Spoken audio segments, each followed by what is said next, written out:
That day, my son just waved out the window, and two white cops gunned him down without reason.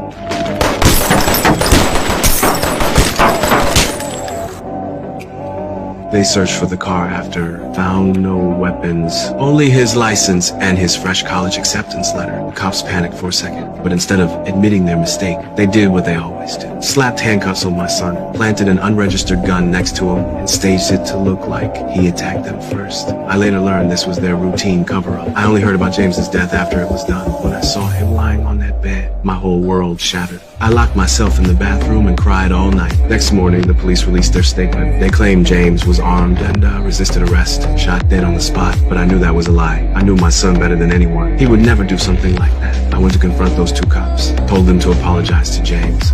You can't even bring yourself to apologize. I don't apologize for doing my job. You don't realize that kid you killed, he has a father with resources. A father who's gonna use every single resource he has to make sure you never forget the day you pulled that trigger. Like I said, I don't apologize for doing my job. My wife couldn't hold it anymore. She slapped one of them across the face, but the cop just sneered at us. The next day, I used my connections to reach the mayor. I hoped for a private talk, but it turned into a staged meeting. Still, I begged him to reopen James's case. I'll speak plainly.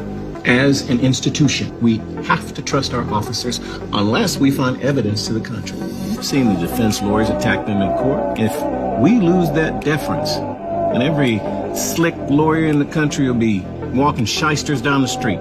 As compensation, he offered me the maximum payout allowed, but only if I let the matter drop. I refused without hesitation. Back home, I reached out to a cop I once helped, asked him to look for evidence. He snuck into the archives and, sure enough, found a lead. The files showed those same two cops 3 years ago shot another boy claiming armed resistance, and the planted gun back then was the exact same one they put beside James. I followed the address in the file, met that boy's father. At first, he thought I was there to stir trouble. Hey, fellas, is there a problem? But when I showed James's photo and told him my story, I begged him to join me in suing the city. He told me something even harder to accept. Okay, check it. House come up, we live by code. You take mine, I take yours. You never snitch on your homies. Police play those same rules. You shoot a cop, you're lucky to make it out alive. So you say you're a judge, right?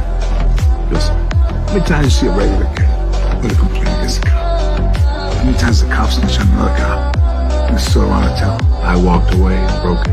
But the next day I saw the news. The city called James a criminal. Said he fled with a gun and fought police. That headline burned me alive. I stormed into the mayor's office with the files. He flipped through them and laughed in my face.